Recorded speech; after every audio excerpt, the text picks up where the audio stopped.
Alors, bonsoir messieurs. Parashat Harimot, on est 2 jours après la fin de Pessah, mais le lendemain de ce qu'on appelle Isrouchak. Isrouchak, c'est ce qui, Issour, ça veut dire qui ferme la fête. Donc, il y a un jour toujours après le dernier Yom Tov de la fête, d'accord, il y a ainsi Isrouchak. Donc, après Simchat Torah, il y a le lendemain, c'est Isrouchak. Hier, c'était donc Isrouchak. Aujourd'hui, on est rentré dans les derniers jours du mois de Nissan, et on va sur le mois de Iyar. Alors, on va essayer de regarder un petit peu la Acharem. Le titre Acharemot nous indique qu'il y a quelque chose après la mort. Acharemot, ça veut dire quoi Acharemot? Acharemot, bien sûr, ça veut dire après la mort de 2 fils de Aaron qui sont venus, qui se sont rapprochés d'Hachem de façon extraordinaire. Mais c'était d'une façon qu'Akadosh Baruch Hu n'avait pas demandé, puisque c'était une façon qu'Akadosh Baruch Hu n'avait pas demandé. Alors, ils ont été, on va dire, rappelés à Akadosh Baruch Hu. Ils se sont brûlés, puisqu'il y a un feu qui est rentré dans leurs narines, et puis qui a consumé de l'intérieur. Bon, est-ce que c'est de la radioactivité? Est-ce que c'est, bon, peu importe, mais en tout cas, Kadosh Baruch Hu témoigne que il a été sanctifié par ses crovailles, par des gens qui sont proches de lui. Donc, c'était une sanctification du nom de Dieu, mais n'empêche que ça s'est signalé par la mort. Mais donc, à ce moment-là, s'il a été sanctifié par des gens qui voulaient se rapprocher énormément de lui, même si ces gens-là, même si c'est 2 grands maîtres, les 2 fils d'Avé Avihu, les 2 fils aînés de Aaron, même ils sont très très grands, donc ils sont quand même morts. Donc, je veux dire que d'un côté, ils sont morts, de l'autre côté, il y a marqué qu'ils ont sanctifié le nom d'Hachem. Donc, Hachem a été, le but de la vie d'un homme, c'est de sanctifier le nom d'Hachem. Alors, on va voir plutôt ce que c'est le but de la vie. On va essayer de comprendre comment ça fonctionne. Alors, il faut mourir, il faut vivre. Quel est le principe? C'est quoi le but de la vie? On va essayer de regarder le but de la vie. Et une fonction du but de la vie, on regardera quelle est, comme le dit le Messilat Yesharim, Chova shel Adam be'olam, l'obligation d'un homme dans ce monde. Nous, nous les Juifs, on n'est pas FK, on ne se dit pas je fais ce que bon me semble et je choisis ce que je veux et je fais ce que je veux quand je veux où je veux. Et donc, je n'ai aucune liberté, puisque je vous rappelle que la liberté, c'est au contraire de définir des choix et de s'y tenir. Si je définis des choix et que je ne m'y tiens pas, je ne suis pas du tout libre. Je suis esclave de mes passions, de mon ambition, de tout ce que vous voulez, quoi. D'accord? C'est si je peux choisir tout à tout moment, je ne suis pas libre. Je ne suis pas libre. Si je choisis, je suis ferme dans mes choix, eh bien, je suis libre. On a développé déjà ça ici plusieurs fois, donc je ne vais pas m'étendre trop là-dessus. Mais je vous répète quand même ce grand principe que la liberté absolue, c'est d'avoir résolu tous ses choix et de s'y tenir. On était un bulldozer. Les Gdolim, les grands maîtres, c'est des bulldozers. Ils ont décidé de ne pas s'intéresser à certaines choses, pas perdre de temps dans certaines choses, et donc d'étudier tellement. Raphaël Kanevski, pourquoi il est devenu Raphaël Kanevski? Parce qu'il optimisait son temps. Il optimisait son temps. Une fois que quelqu'un l'a vu, et il n'était pas encore aussi connu que maintenant. Il était un avrech, c'est-à-dire un étudiant en Torah, étudiant entre guillemets de 50 ans, déjà grand-père, etc., barbe blanchissante. Mais il n'était pas connu comme étant le gars de l'Ador. C'est plutôt vers l'âge de 55, 60 ans que là, on a vu vraiment que c'était un homme incroyable. Mais il était déjà. Et un jour, avait l'air soucieux. Alors, un de ses binômes d'études lui a dit t'as l'air soucieux, qu'est-ce qui se passe? Lui, il parlait jamais, jamais, jamais pendant le numéro. Il s'assoit, il étudie, il parle pas. Alors, il n'a pas répondu. Et ensuite, il est parti sur le chemin, quand il a fini d'étudier, il est rentré chez lui. Sur le chemin, il lui a dit t'as l'air soucieux, qu'est-ce qui se passe? Il dit j'ai des dettes, j'ai des grosses dettes et ça me perturbe. Alors, et puis, il n'a rien dit de plus. Alors son ami a été voir le Roche Kollel, le responsable, le directeur, si vous voulez, du Kollel, et il a été le voir en disant, regardez, il y a Chaim qui a des grosses dettes et tout, il faut l'aider. Faut essayer de voir ce qu'on peut faire, etc. Alors, le Roche Kollel dit, d'accord, je vais lui parler pour savoir c'est quel niveau, ce qui se passe, etc. Je parle d'un milieu où les gens personne n'a de l'argent, mais si tout le monde donne 20 shekels, eh bien, à la fin, ça fera 2000 ou 20 000 shekels qui permet à la personne de s'en sortir. Et donc, il lui dit, alors, qu'est-ce qui se passe? C'est quoi tes dettes? On n'est pas au courant, on voudrait bien te... Et là, après, il le regarde, il dit, je ne sais pas ce que j'ai pas de dette particulière. Il dit, mais si, tu as dit à un tel que tu avais des dettes. Mais je ne parlais pas des dettes d'argent, je parlais des dettes de, d'objectifs de l'Imoud Torah. Ces dettes à lui, c'était des dettes d'objectifs de l'Imoud Torah. C'est-à-dire que il avait chaque jour un quota de pages de Gemara à apprendre, un quota de Mishnayot, un quota etc. Et les événements ont fait qu'il avait du retard. C'était ça ses dettes. D'accord? Donc, revenons à ce qu'on disait. C'est-à-dire que qu'est-ce qu'on doit mettre en place? Quel est le chova? Quelle est l'obligation d'un homme qu'il doit mettre en place? Que doit mettre un homme en place par rapport à l'obligation qu'il a de se rapprocher d'Hachem? Et on va voir c'est quoi le but de la vie. Donc ça, c'est la première question. Deuxième question, chacun sait qu'entre Pessah et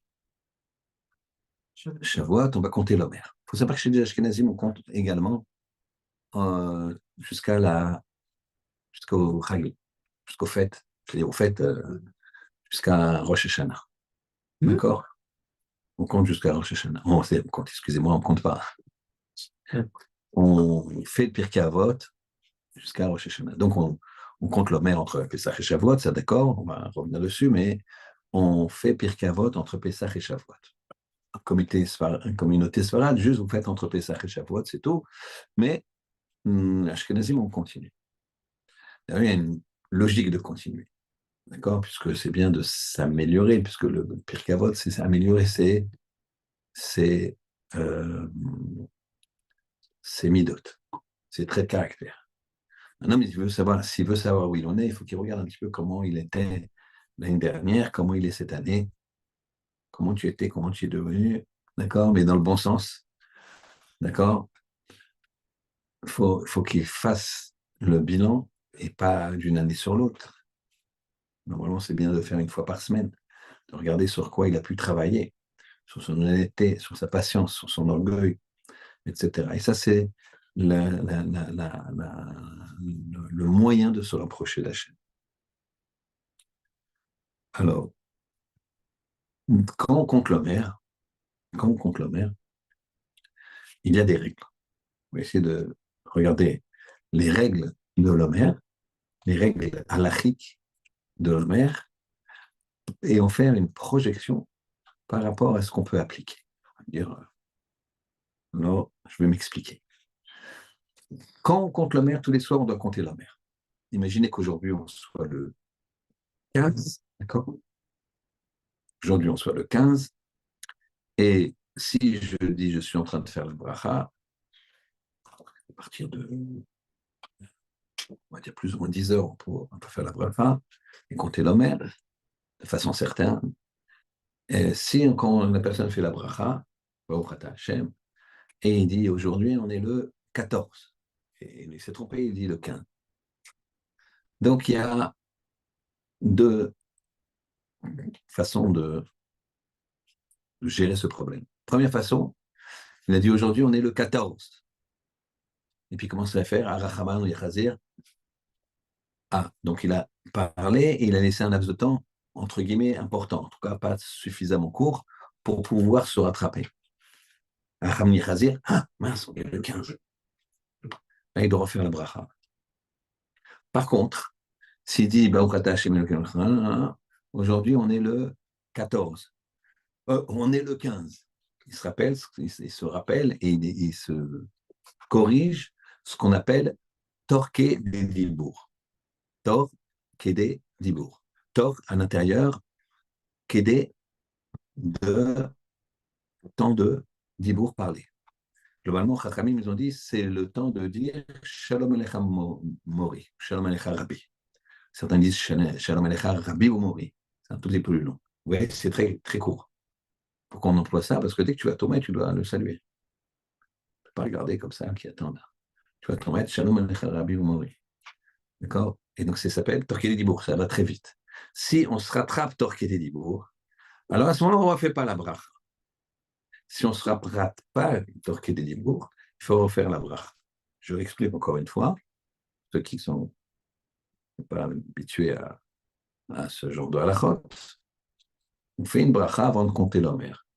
Si la journée d'aujourd'hui, c'était le 15 et que c'est l'heure de compter maintenant, alors sa personne fait la bracha et dit aujourd'hui, on est le 15. Très bien, tout va bien. Si maintenant la personne, elle se trompe et elle dit aujourd'hui, on est le 14, alors deux possibilités. Ou elle se rattrape tout de suite. Aujourd'hui, on est le 14, on est le 15. Ça s'appelle Torqué des Dibourg, le temps de dire Shalom Alecha Rabbi Mori. Ça marche, tout va bien. Il a compté, il a fait la bracha, il est parfait. Si jamais il ne se rattrape pas Torqué des Dibourg tout de suite, d'accord, il s'est trompé, et il commence, il a commencé à dire le Harachaman. Eh bien, dès que c'est plus long que Torqué des Dibourg, eh bien, il a loupé le compte. Enfin, il a loupé le compte, il n'a pas loupé le compte. Il a fait une bracha qui n'avait pas lieu d'être, et donc il faudra qu'il refasse la bracha avec le bon compte. Très bien. Jusque-là, ça marche très bien. Alors, on va essayer de regarder, c'est quoi la base de cette bracha? C'est quoi une bracha? Et c'est quoi le fait de compter? Dans le Messilat Yesharim, il commence par une première chose qui s'appelle Chova Shel Adam Baolam, l'obligation d'un homme dans le monde. On a des obligations. C'est pas efker.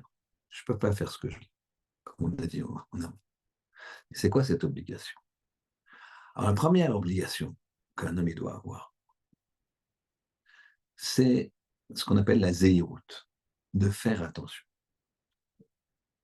Quelqu'un quelqu'un qui traverse sans regarder, il se fait écraser par une voiture. Alors, cette personne qui traverse et qui s'est écrasé une voiture, il a une responsabilité. Mais là, le gars qui l'a écrasé, il a également une responsabilité. Il ne va pas si vite. Même s'il a traversé au feu vert pour les automobilistes, ce piéton, il ne méritait pas de mourir. Donc toi, tu devais quand même savoir qu'il y a des piétons, tu devais savoir que tu es dans la ville, savoir qu'il faut faire attention et lever le pied, surtout s'il dépassait la vitesse. Oui, mais d'accord, j'ai passé un peu, mais lui, il a surgi. Donc ça, vous êtes d'accord qu'on ne le laissera pas. La police, elle lui dit, monsieur, même s'il était à la bonne vitesse, on dit, monsieur, vous avez eu le temps de freiner, qu'est-ce qui se passe ici? C'est compliqué. Il risque d'avoir en tout cas certains problèmes, en tout cas une enquête. C'est-à-dire qu'il y a un devoir de zéhirout, de faire attention, d'être en alerte, pas anxieux, pas angoissé, pas stressé. Le stress, l'angoisse, ça mène jamais rien de bon. Quand on est stressé, quand on est angoissé, alors on est tout sauf naturel. Dans la vie, il faut être naturel. Il faut être concentré, il faut avoir toute son attention, il faut être bien. Rappelez-vous, il y a 15 jours, quand on a commencé à préparer le CEDER, on a fait le chiot en préparation du CEDER, on avait dit que une des multiples raisons de prendre du vin rouge, c'était relax. Ça se passe bien, un petit coup de vin, un petit coup de gnôle, un petit coup de rouge, chacun l'appelle comme il veut. Okay. Et puis, comme ça, en plus, accoudé. Donc, il ne s'agit pas d'être stressé. Dans la vie, il ne faut pas être stressé. Dans la vie, il faut être souriant. Il faut être calme. Il faut être posé et réfléchi. Et c'est ce qu'il nous demande le Messie Yeshaïm. Zeirut, ça veut dire fais attention. Fais attention, ça veut dire sois en alerte sur les pièges à éviter, sur les chemins dans lesquels il ne faut pas aller. Et à contrario, définis bien les chemins dans lesquels il faut aller. C'est là, Zeirut, ça s'appelle il faut faire attention. Quand un homme, il est vigilant, il peut se tromper. Il peut se tromper, tout le monde peut se tromper. Mais tu dois vite te rendre compte que tu t'es trompé. Tu ne dois pas laisser l'erreur s'installer. Si tu laisses l'erreur s'installer, eh bien, la bracha, elle s'en va. La bénédiction, elle s'en va. C'est ça le principe. Si tu te rends compte tout de suite et tu corriges le tir, alors la bracha, elle marche. Oh, Hachem, hein, aujourd'hui on est le 14, le 15, ouais, tu t'es trompé le 14, tu t'es rendu compte qu'il y en a 14. Reprends-toi vite, dès le 15. Mais si tu te laisses imprégné de l'erreur, alors c'est fini, il faut s'arrêter et refaire à zéro. Ça, c'est fondamental. Ça, c'est ce que nous indique le premier halakha de l'Omer. Quand tu as fait l'erreur et que tu ne te rends pas compte rapidement, ben ta bracha, elle, c'est plus une bracha. Il faut la refaire. On te laisse la chance de le refaire. Mais la première bracha, c'est un coup de fusil. On va dire des billets de banque, ce que tu veux, une façon de. Une cartouche, on appelle ça plutôt que coup de fusil, une cartouche que tu as tirée en l'air, que tu as loupé. D'accord? Parce que soir de football, c'est un penalty que tu as raté. D'accord? Tu l'as raté, tu l'as raté. L'Avdil ben Kodesh Lechot. Ça, c'est l'homme. Donc, dès le départ, on te dit attention. Tu as une évolution que tu as entre Pessah et Shavuot. Et je vais vous dire quelque chose d'extraordinaire. La fête de Shavuot, elle s'appelle Atzeret. Dans la Gemara, elle s'appelle Shavuot, elle s'appelle Matan Torah, elle s'appelle aussi Atzeret. Atzeret, ça veut dire Atzor. Atzor en Israël, je ne sais pas si vous avez loué une voiture en Israël, Atzor, attention, il y a une main pour qu'on comprenne bien, c'est stop. Et Atzor, ça veut dire arrêt. Atzeret, ça veut dire je m'arrête de tout travaux, comme Shabbat, Atzor, Atzeret. Shavuot s'appelle Atzeret. Shmini, Atzeret, c'est la fin de Sukkot. C'est-à-dire que quand est-ce que finit Sukkot? Shmini Atzeret. Atzeret, Atzor, ça s'arrête. Quand est-ce que finit Shavuot? Atzeret, quand Shavuot sort, puisque Shavuot s'appelle ici Atzeret. Le dernier jour de Pessah ne s'appelle pas Atzeret. C'est-à-dire qu'en fait, le dernier jour de Pessah, c'est quoi? C'est le dernier jour de Shavuot, Chazak. C'est-à-dire que là, on est dans Pessah, là. On n'est pas sorti, bien sûr. Ne vous en faites pas, si vous avez mangé du Hametz, c'est tout à fait permis, bien sûr. Don't worry. D'accord? Mais je parle au niveau de l'évolution qu'on doit avoir. On est dans Pessah. Le but de Pessah, c'est Matan Torah, c'est recevoir la Torah. Et c'est même pas entièrement toute la Torah, comme on l'avait déjà vu ici. C'est les 10 commandements, donnés les 2 premiers de la bouche d'Hachem, et les 8 autres de la bouche de Moshe, parce que les Israéliens ne les ont pas supportés. On en reparlera en détail la veille de Shavuot, si tu veux. Mais c'était il y a 613 lettres, il y a 613 mots, il y a une concentration de principes dans les 10 commandements, l'étape de la loi, comme on dit. Et on appelle ça Matan Torah, mais le vrai Matan Torah, hein, c'est à Kippour. Le vrai Matan Torah, c'est à Kippour.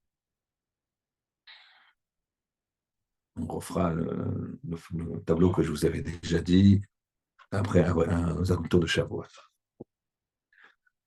Il faut savoir qu'un homme, il doit tout le temps évoluer. Tout le temps évoluer. Il ne faut jamais qu'un homme il se dise j'arrête d'évoluer. Quand je dis un homme, c'est une femme. C'est pour ça que on doit apprendre aux enfants à évoluer.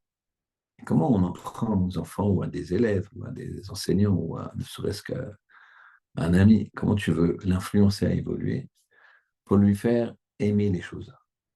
Aimer les choses. Chez les Ashkénazes, il faut le faire kiffer. D'accord? Il faut le faire kiffer. Il faut que ce soit agréable. Il y a des âges où il ne faut pas chercher à bourrer de connaissances un enfant. Quand je dis enfant, ce n'est pas forcément ton enfant, toi, le père de famille, c'est l'enseignant lui-même. Et quand je dis des âges, ce n'est pas forcément 5, 7, 8, 10, 12. C'est la jeunesse dans l'apprentissage d'une matière. Prenons évidemment la matière, la Torah. Si tu mets la barre très haute, la personne ne kiffe pas. Lui, il vient de naître. Quelqu'un, il vient, imaginez, il a 40 ans et il a vu ce qui se passait le 7 octobre. Il a vu combien ses copains qui n'étaient pas de confession israélite ont réagi. Donc, et tout d'un coup, il se dit, je vais quand même aller à la synagogue, ça me paraît plus bienveillant. Et donc, il va venir, c'est comme s'il vient de naître. Il ne saura pas grand-chose. Des fois, on s'aperçoit, des gens, ils viennent à la synagogue, ça, pas du tout. Pas du tout, pas du tout. Ils n'ont pas de repères. Alors, c'est-à-dire qu'ils viennent de naître. Donc ça, il faut avoir une grande attention avec eux. Quand la personne commence à réfléchir, c'est pareil. Il faut l'amener à bien réfléchir, à comprendre le sujet, comprendre la paracha de la semaine, la Gemara, etc., etc. Donc c'est une évolution permanente, mais qui doit être une évolution permanente agréable. On a expliqué que Pessah, c'est la seule fête où il n'y a pas de concession. Il n'y a pas. Un grain de chametz. Mais ça dure 8 jours. Le reste, je n'ai pas dit que c'est pas grave si un petit truc pas caché par-ci par-là, je n'ai pas dit ça du tout. Mais vous comprenez ce que je veux dire. L'image du chametz, c'est qu'un tout petit peu, c'est terrible. Mais ça, c'est une fois par an, 8 jours. Le reste, c'est un long cheminement. Et c'est ça qui nous sépare de Pessah à Shavuot. C'est un jour par un jour. On a l'impression que, vous savez, c'est comme quand, je ne sais pas si vous faisiez ça, quand j'arrivais à l'école, premier jour, je prenais le cahier de maths, le livre de maths, je regardais les premières pages. Bon, c'était cohérent avec ce que je savais de l'année dernière. Puis je regardais les dernières pages, et je me dis, mais jamais je comprendrai ça, je ne comprends rien. Une page, deux pages, trois pages, quatre pages. Il y a une cinquantaine de pages, je ne sais même pas de quoi ça parle. Parce que j'avais les autres pages au milieu. Et en fait, qu'au fur et à mesure que l'année passait, puisqu'on faisait une page par une page, ben, j'y arrivais. Parce que j'ai l'escalier, c'est comme si tu arrives, on te dit, il faut que tu montes la tour Eiffel. Et tu arrives là, tu prends les deux premières marches, et puis tu lattes là où tu dis, ouais, ouais, c'est pas la peine. Mais quand tu vas monter une marche, plus une marche, plus une marche, à la fin, tu vas te dire, ouais, j'ai mis un petit peu de temps, j'ai mis un an, mais je suis monté. Donc tu vas mettre un an, et ton livre de maths, tu vas le savoir par cœur. Ton livre de ce que tu veux, ta Gemara, c'est pareil. C'est le principe. J'arrive, tu vois une Gemara, il n'y a pas de lettres, c'est noir et blanc. Il n'y a pas une version couleur. C'est quoi? C'est du numérique ou du analogique? Au moins analogique. D'accord? Non? Non, non, monsieur, c'est l'imprimé, noir et blanc, et des fois des petits trucs en gras pour t'aider un petit peu à comprendre la Tosfot. Donc ici, c'est de ça qu'il s'agit. L'Homer, il y a une halakha de compter l'Homer, mais il y a une halakha de comprendre que tu dois faire attention. Zéro, ça veut dire je dois faire attention. La deuxième notion qui vient juste après, c'est la zrizout. C'est de ça qu'on parle. Et c'est la zrizout. Zrizout, ça veut dire attrape. Tu fais attention, tu vois une mitzvah, hop, tu l'attrapes. Si tu fais attention, tu fais pas attention, bah, elle passe devant toi, tu sais même pas ce qui s'est passé. Imagine, tu as une pierre précieuse qui est devant toi. Tu fais pas attention à la pierre précieuse, donc quelqu'un il vient, il la prend. Point. Ou alors, deuxième stade, tu as fait attention à la pierre précieuse. Tu dis, ah, elle est bien la pierre précieuse. Mais tu n'es pas rapide. Donc il y en a qui est plus rapide que toi qui la prend. Ça, c'est l'image de la mitzvah. La mitzvah, c'est une pierre précieuse. La mitzvah, c'est une pierre précieuse. Nous, on croit que la mitzvah, c'est une pierre précieuse. Et on va commencer à répondre un petit peu au sens de la vie. C'est quoi le but de la vie? Une fois qu'on a mis en place la zéroute, le fait de faire attention, de réfléchir à ce qu'on dit, de regarder le chemin dans lequel on va, de regarder les choses importantes qu'on a mis. Est-ce qu'elles sont vraiment ça, les objectifs? Est-ce que c'est ça vraiment? Les choses qu'on fait comme ça de côté. Est-ce que on ne doit pas donner un peu plus d'importance? C'est le genre de question qu'il faut se poser. Une fois qu'on a mis la zéro, on a la zrizout. Une fois que j'ai dit, ouais, il faut aller à la chouille. Alors vas-y, pourquoi tu es en retard? Vas-y, mais le réveille plus tôt. Si tu avais un train, tu dirais pas au conducteur du train, ça, je suis venu quand même. Tu vois, j'imagine que ça fait l'embarquement avec les mesures de sécurité. Maintenant, une heure avant, t'es foutu. Quoi. Avant, c'était un peu moins strict. Maintenant, une heure avant, parce que c'est fermé le vol. Mais attendez, j'ai une heure avant, il n'est pas parti là. Si, monsieur, police, douane, dès qu'on vous amène quelque part, hein, vous allez voyager, mais pas là où vous voulez. D'accord. Et alors, pourquoi la chose, tu vois le rabbin et tu dis, waouh, ça va, je dis pas, le rabbin, son rôle, c'est d'encourager, bien sûr. D'accord. Moi, je parle de la personne, comment elle doit se voir. Ouais, je vais déjà le lundi et le jeudi au cinéma. Ou je vais déjà le Shabbat matin. Je ne compte pas les vendredis soirs, etc. Donc, ça, c'est comment une personne, elle doit faire attention. Zéhirout, et après Zrizout. Elle doit y aller, elle doit se dire, elle arrive le vendredi, elle prend sa douche, elle s'habille, elle n'a pas l'habitude d'aller à la chaux. Elle se dit, bon, je vais prendre m'affaler un petit peu dans un bon fauteuil. Il a un fauteuil comme ça, vous savez, les fauteuils qu'on utilise régulièrement, qui ont notre forme, quoi. Tu vois, c'est-à-dire si ça te met, ça te fait comme il y a déjà plusieurs années, ça te. D'accord, il y a quelques centaines ou milliers d'heures de sommeil en plus qui rôdent autour de ce fauteuil. Moi, c'est sûr que tu vas y arriver. Après, tu vas te réveiller, ah, c'est trop tard pour aller à la chaux, ils ont déjà fini. Résoudre, ça veut dire, je vais à la chaux, allez, j'y vais. Je suis un peu crevé, non, mais si je commence à m'asseoir, j'y vais. Quand je prends un exemple comme ça qui est compréhensible pour tout le monde. Et chacun, il doit avoir cet exemple-là pour le Limouda Torah, pour faire du bien aux autres. J'ai envie, mais j'ai envie d'aider cette personne-là. Je vais aller le voir à la chose, j'ai envie de l'aider. Puis finalement, tu dis, bon, il est là, on va voir. Et puis finalement, il est parti. Ouais, parce que toi, tu as regardé autre chose, tu n'as pas été zariste. Puis après, on te dit, ouais, il est parti, le pauvre, il avait vraiment des soucis. Mais il est où? Vous savez, ah non, on ne connaît pas, il vient là, mais il avait l'air très gentil, etc. Toi, tu voulais l'aider, tu voulais savoir ce qu'il voulait, tu voulais. Tu cherches dans la rue, tu ne vois pas. Ben, t'as loupé la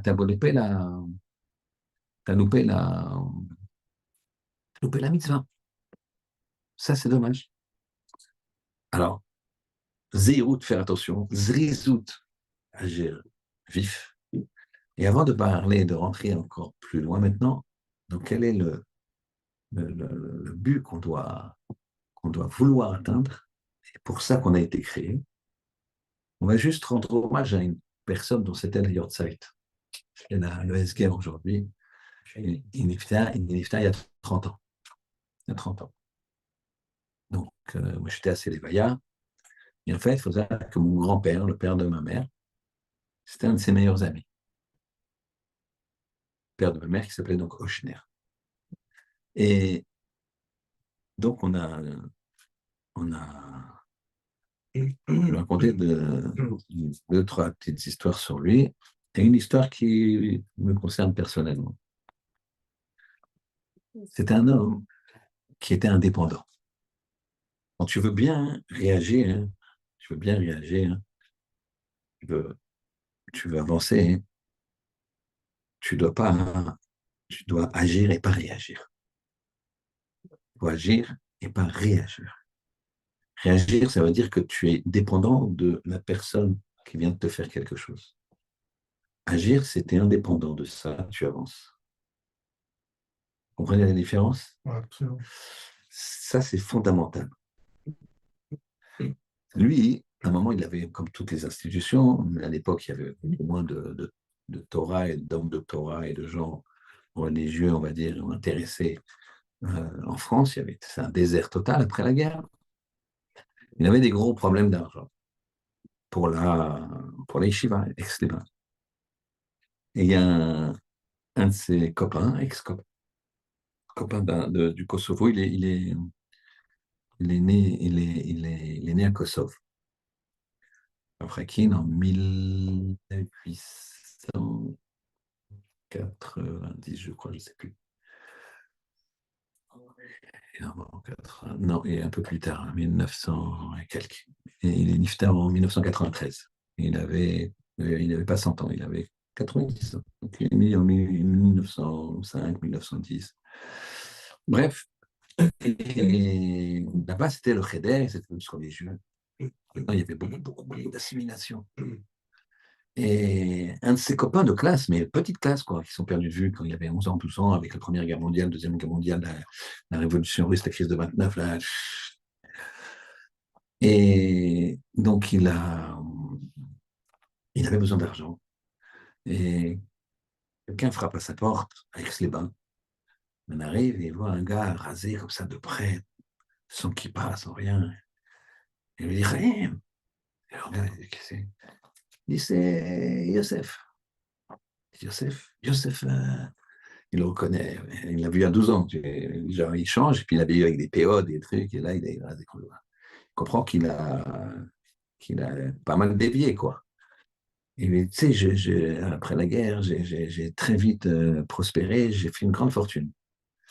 Et j'ai des usines à Grenoble et tout, et j'ai appris, il y a un petit juif religieux là-bas qui m'a dit, voilà, nous on a des problèmes avec les bains, est-ce que vous pourriez, truc, et je lui ai dit, ouais, moi je suis pas religieux. Et puis elle a dit, oh, vous savez, en plus on vous présenterait notre grand Rosh Hashiva, c'est un homme incroyable à connaître, qui s'appelle Freikin, et là, quand ils m'ont dit ça, je lui ai dit, il s'appelle Chaim Chaimkin. Oui, ouais, j'ai tout de suite pris ma voiture, je suis venu te voir. C'est quel plaisir de te voir et tout. Et après, Kin, il lui dit, tu as des problèmes d'argent? Il lui dit, oui. Il lui dit, il sort son chéquier, il lui dit, combien c'est? Parce que la somme que tu me dis, je la mets. Combien il te manque pour la yeshiva? La somme que tu dis, je te la mets. Écoute, elle est un peu dure, enfin, elle est un peu dure. Et lui, il le regarde, il lui dit, une seconde, ne fais pas le chèque là, s'il te plaît. Dis-moi, je vois que tu as lâché beaucoup de choses, mais t'es, t'es- ta femme, elle va au mikvé? Il lui dit non. Et là, devant témoin, il lui donne une claque, mais il a pu porter plainte, quoi. Il a fait tourner sa tête comme ça, il dit, sors de là, je ne veux pas te voir. Sors de là, je ne veux pas te voir. Alors on lui a dit, pourquoi vous êtes si sévère? Il a dit, quelqu'un qui vient de Kosovo, sa femme, elle ne veut pas au mikvé. C'est pas possible. Mais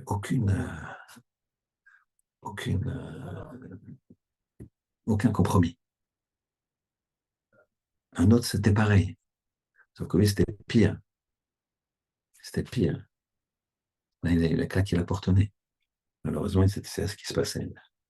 Un autre qui est venu le voir, c'était pas son ami d'enfance, mais pareil, il voulait faire un don. Il lui a dit, t'es marié avec une juive?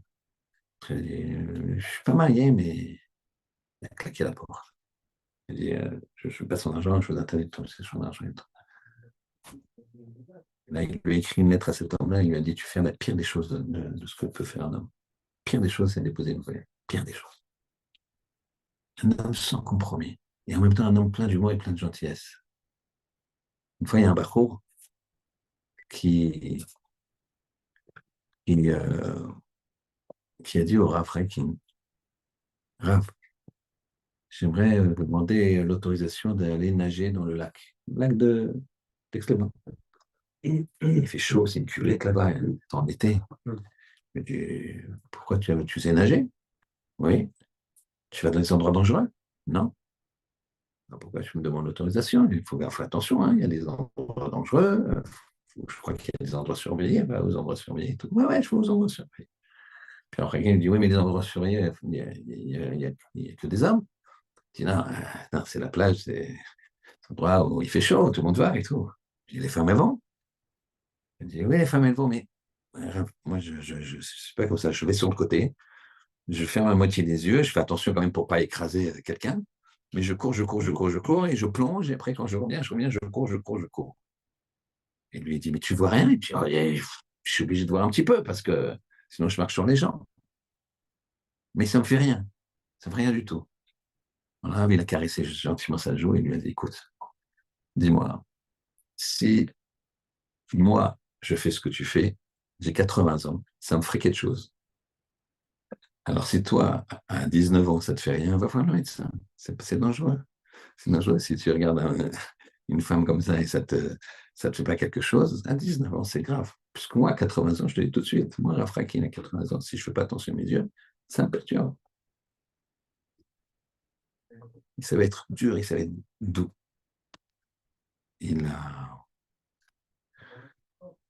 quand quand il était sur son, on m'a raconté, son fils m'a raconté, son fils, il m'a raconté que à la fin, il était faible et bon, les pronostics étaient engagés, il était âgé. Et sa fille était là. C'est sa fille, c'est la femme de Rav Brandt, de Sarcelles. Et elle a vu son père qui, qui avait des petits gestes enfin, il avait mal. Alors, elle lui a pris la main, papa, ça va, t'as mal, tu veux que je prenne une aspirine, tu veux ceci, tu veux cela. Il me dit, non, non, non, tu crois que c'est facile de faire tchouva? 83 ans, 85 ans, que de la Torah, et il fait tchouva. Tu crois que c'est facile de faire tchouva? Et la personne sur quoi il pense. Je finirai par quelque chose qui me concerne personnellement, comme ça je vous dis du vécu.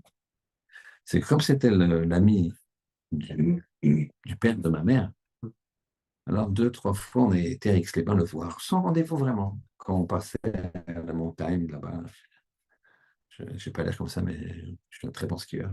D'accord. Euh, et donc, on s'arrêtait à Aix-les-Bains et on demandait à le voir.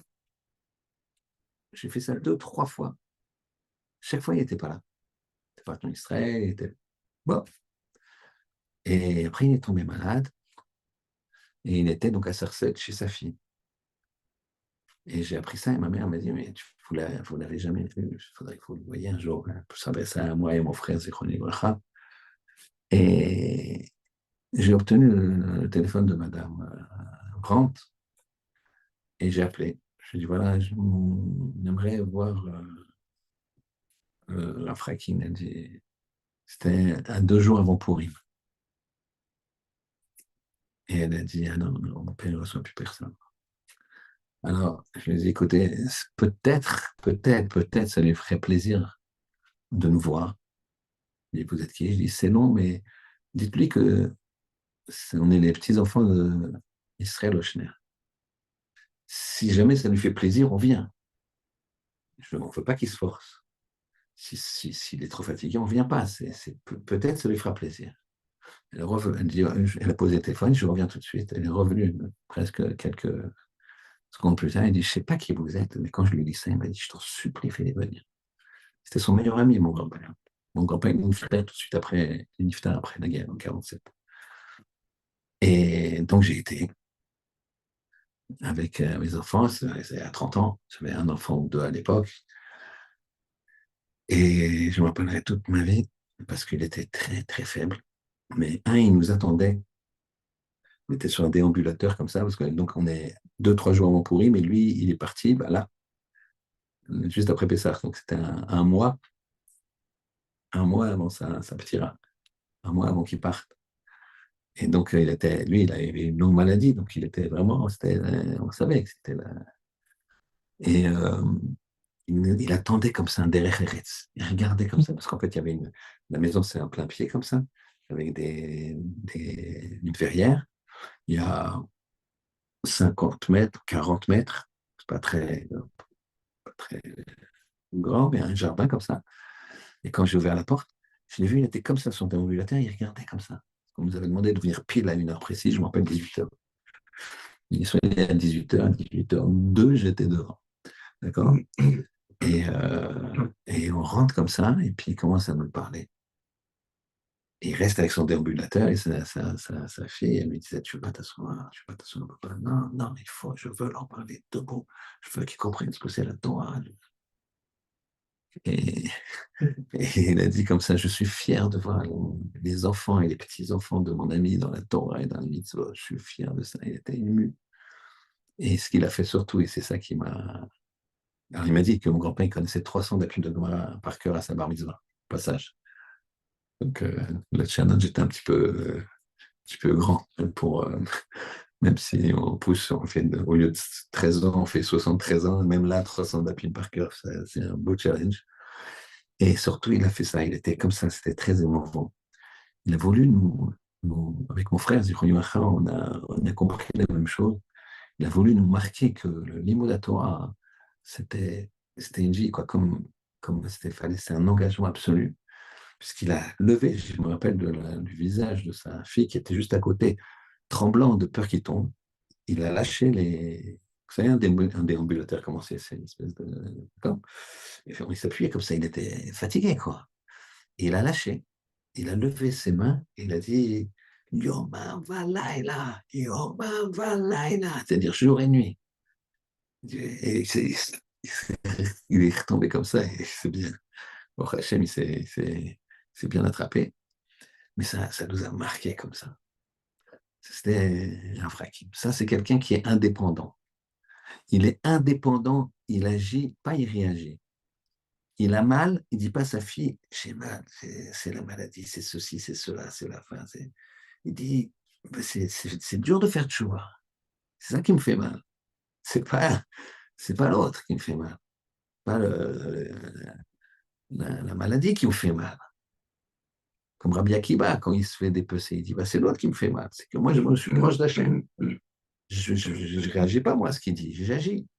Il ne peut pas m'attraper. Parce que moi, j'agis. Quand tu réagis, tu es réagi. Donc l'autre, il sait, ah, t'as vu, hein, tu réagis. Mais si tu agis, t'es indépendant. Et ben, c'est ce qu'on nous demande entre Pessah et Shavuot. Entre Pessah et Shavuot, on nous demande, on ne va pas essayer d'être comme Rafrakin, ça, mais on va essayer d'avancer. Et les petits soucis qu'on a, les petites difficultés qu'on a, les petits problèmes qu'on a, on va essayer d'agir et pas de réagir.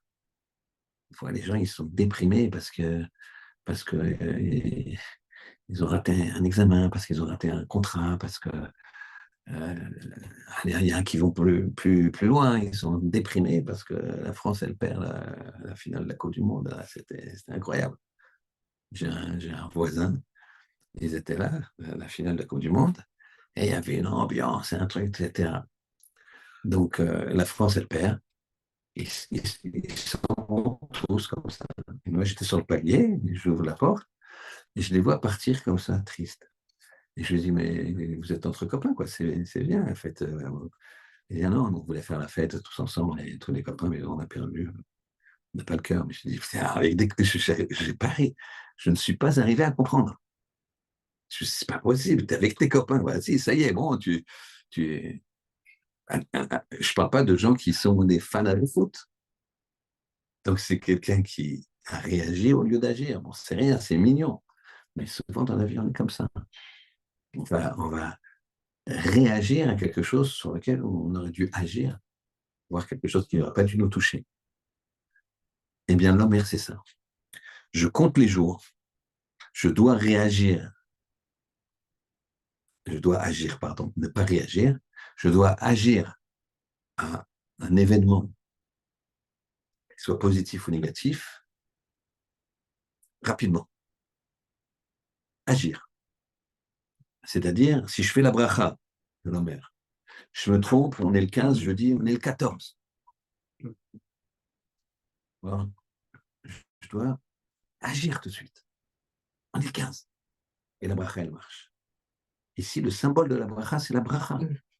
Quand tu es dans cette dynamique-là, tu as la bracha, tu as la bénédiction qui vient. Pourquoi? Parce que tu es indépendant. Si tu es indépendant, ton projet, il est toujours là, tu avances toujours. Tu avances toujours. Vous savez, je crois que ça s'appelle Carter, je crois, qui a découvert tout en Camon. Je ne sais pas si ça vous dit quelque chose. Il a mis, je ne sais pas, 20 ans, 25 ans, 30 ans. Il a fait les plus grandes découvertes archéologiques du monde, de tous les temps. De tous les temps. Il s'est pas arrêté. Lui, les Avdim, c'est les Avdim, Bet Kadesh Lechol, Kadesh Lechol, je ici de Chol. Lui, c'est du Chol. Mais je vous montre juste la détermination d'une personne. Et j'y arriverai, je trouverai. Et c'est de l'argent. Et il a des attaques, il a des interdictions, il a des Anglais qui ne veulent plus, il a ceci, cela. C'est très intéressant. Quand j'étais petit, j'étais passionné de ça. Et donc, il n'y a pas. Je veux grandir, je veux grandir. Ben, nous, on doit agir pareil. On doit se rapprocher d'Hachem et on reprend la première question. C'est quoi le but de la vie à ben, le but de la vie, c'est de faire des mitzvot. Pourquoi? Parce que le vrai but de la vie, il n'est pas dans ce monde. Le vrai but de la vie, il est dans le Olam Haba. Le Olam Haba, c'est un monde dans lequel on va jouir de la présence divine. Comme tu vois quand tu vois une lumière, quelque chose de très joli, tu sens une odeur. Eh ben, imagine, le Zohar, il dit que si on prend tous les plaisirs d'un homme qui a vécu 70 ans, tout ce qu'il a vécu depuis qu'il est né, les tartes au chocolat, les glaces, les barbes à papa et tout le reste, jusqu'à 70 ans, on le met dans un bonbon, dans une pastille. On cumule toute cette satisfaction. Ça ne vaut pas un instant du Olam Haba. Ça ne vaut pas un instant du Olam Haba. Imaginez les gens ce qu'ils perdent quand ils ont des actions qui ne sont pas adéquates. Ce monde-là, nous dit le Pirkei Avot, c'est un prosdor, c'est un corridor. On va le voir dans le 4e Pérec, si je ne m'abuse. Pirkei Avot qu'on fait donc un Pérec chaque semaine jusqu'à Shavuot, Ashkenazim qui continue à le faire, comme on a dit. Eh bien, il nous dit exactement le mode d'emploi que nous dit le Ramchal. Ce monde, c'est un corridor, c'est un chemin pour aller dans le Olam Haba, pour aller à la lumière. Donc, cette vie, la vie qu'on a, c'est des moyens. L'argent, c'est un moyen d'indépendance, un moyen pour dégager du temps de sérénité pour aller étudier, pour aller prier, pour aller aider les autres. La santé, pareil. La longévité, pareil. La famille, pareil. Tout, ce ne sont que des moyens. C'est pas un but. Je me dis, moi j'ai un but, je veux gagner tant. Les gens, ils ont des notions, des fois, c'est. Enfin, j'enseignais un élève qui avait une très bonne situation. C'est un dentiste et il marchait très très bien. Il avait 3 enfants, 3 garçons à ce moment-là. Et je lui ai dit, tu sais, tu pourrais t'arrêter quand même ou ne pas travailler autant. Et il me dit, moi j'ai un challenge. Je veux mettre de côté 1 million par enfant. tant que mes enfants n'ont pas 1 million chacun, plus moi, tout ce qu'il me faut pour truquer, je ne m'arrêterai pas. En tout cas, je lèverai le pied. Et je dis, là, il dit, c'est pas mal, j'ai déjà 2 millions. Je dis, donc, quelques mois plus tard, il m'a annoncé la naissance d'un autre enfant. Je dis, ah, l'objectif, il a augmenté, là. Je dis, mais quand on réfléchit, quoi, c'est quoi cet objectif? Sachant qu'en plus, les enfants, tu leur laisses de l'argent, c'est pas. Tu leur enlèves le goût de travailler en même temps. D'accord? Donc, c'est pas comme ça que ça fonctionne. Eh bien, nous, c'est justement ça, la zéroute. Donc, pendant cette période de Pessah à Shavuot, c'est une période qui est liée. Comme je vous ai dit, rappelez-vous bien, Pessah ne s'est pas arrêté. On n'a pas marqué Atzeret le dernier jour de Pessah. Il n'y a pas marqué Atzeret. Le Atzeret, il sera à Shavuot, le dernier jour de Shavuot. Donc vous avez Pessah il commence par une fête qui s'appelle Pessah, il finit par une fête qui s'appelle Shavuot, mais c'est un bloc qui est lié par l'Omer. Et c'est ça les 50 portes. Parce qu'on compte 49, mais il y a le 50e. Donc c'est ça les 50 portes. Il y a 50 portes vers le haut, il y a 50 portes vers le bas. Le but, c'est d'ouvrir des portes. Il faut savoir qu'un homme ne peut pas vivre s'il n'ouvre pas des portes. C'est impossible. Il est obligé d'ouvrir des portes. Le problème, c'est qu'il va les ouvrir vers le haut ou vers le bas. C'est vers le haut et puis après c'est vers le bas. C'est pas linéaire. C'est pas parce qu'il fait vers le haut qu'il va tout le temps faire vers le haut. Mais des fois, il y a une limite. Il y a -1, +1. Et vous voyez que des gens, ils voient à -1, -2, -3. Des fois, tu te dis, c'est pas possible. T'as envie de vomir. Il a été comme ça. Il a ouvert des portes vers le bas. Il ne peut pas vivre autrement. Il a besoin d'ouvrir des portes. C'est comme vous voyez que l'homme, il a besoin de progrès. Les nations, ils cherchent à évoluer. Ils cherchent à progresser. Donc leur progrès, c'est quoi? La bombe atomique, les armes pour tuer encore plus, machin, mais c'est du progrès, entre guillemets. Ils ne s'en servent pour je ne sais pas quoi, ils s'en servent pour détruire, pour la guerre. Mais ils s'en servent aussi pour d'autres trucs, bien aussi, les vaccins, ce que tu veux. Mais vous voyez qu'il faut ouvrir des portes. Je me crois qu'il a mis ça dans l'homme pour que nous, on ait envie d'ouvrir nos portes vers le haut, nos portes vers la spiritualité. Parce que c'est ça qui est le vrai bonheur. Vas-y, compte chaque jour. Rapproche-toi un peu plus d'Hachem. Une fois que tu auras bien travaillé tes midotes, tu auras bien monté l'escalier, tu seras bien amélioré, tu vas recevoir la Torah. Là, c'est le code absolu qui va permettre encore de gravir les échelons et d'avoir le vrai monde, le monde du Léolam Abba. C'est ça, c'est sur ça qu'il faut travailler entre Pessah et Shavuot. C'est des moments extraordinaires qu'il nous a donné à Kadosh Baruch Hu. Tous les jours du calendrier biblique, appelons ça comme ça, d'accord, de la juif, c'est des jours où tu as un travail particulier à faire.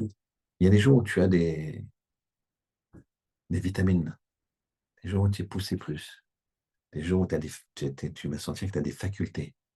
Le printemps, Chaga Aviv. Pessah, ça doit être Chaga Aviv.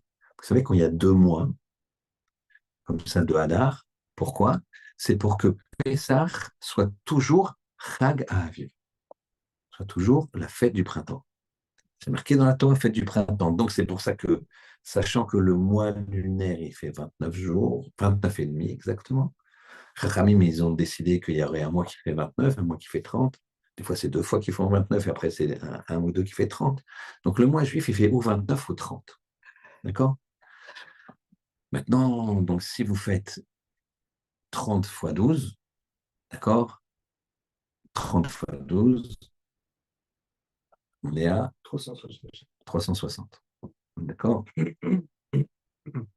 -6, puisqu'il y a un mois qui fait 29, un mois sur deux, plus ou moins. Ça fait quoi? 354. Le mois, l'année solaire, 365, ça, tu montes, tu descends, c'est 365. Donc, il y a un décalage de 11 jours entre l'année lunaire et l'année solaire. On est OK? Ce qui fait qu'il y a 11 jours en moins Donc, ça remonte, la Lune, elle remonte à chaque fois. Si tu fais un calendrier lunaire, c'est ce qui se passe chez nos cousins, d'accord? Ils n'ont pas ce système complexe, d'accord? Et ça remonte. Donc, le ramadan, il remonte. Et juillet, des fois, après, il est juin, il remonte comme ça. Il remonte dans ce sens-là, puisque l'année lunaire, elle a moins de jours. Nous, on n'a pas de ça. On est de l'année lunaire, mais pondéré avec le fait que Chaga Aviv, Pessah, c'est Chaga Aviv. Ce qui fait que de temps en temps, tu remontes d'une année, 2 années, tu as fait déjà 22 jours de décalage, une troisième année, 33 jours de décalage, on te rajoute un mois. Et des fois, c'est tous les 2 ans. Si c'est tous les 3 ans, ça sera encore, on perdrait encore quelques jours. Donc, c'est des calculs géniaux qu'ils ont fait jusqu'à la fin des temps, c'est-à-dire les calendriers, ils sont tout prêts, d'accord? Ils ont fait jusqu'à la fin des temps des systèmes de calcul pour que ce soit toujours Chaga Aviv. Chaga Aviv, la naturelle, elle se régénère. Il fait chaud, mais quand même doux, bien qu'en ce moment, bon, d'accord? Mais tu as envie d'avancer. Il y a une dynamique. C'est ça la dynamique qu'on doit avoir entre Pessah et Shavuot. Qu'Hachem nous aide à comprendre que cette dynamique-là, quand on compte l'Omer chaque jour, on avance. On ne compte pas à rebours. On fait 1, plus 2, plus 3, on monte les marches. Ce n'est pas un compte à rebours. C'est the final countdown. C'est the count. C'est 1, 2, 3, et ça continue. Qu'Hachem y fasse qu'on profite de ces moments-là, quand cette dynamique, ce début qui s'appelle Pessah, ce chemin qui s'appelle l'Omer, pour arriver à ce but qui s'appelle Matan Torah, qui s'appelle Shavuot. Shabbat Shalom. Shabbat shalom.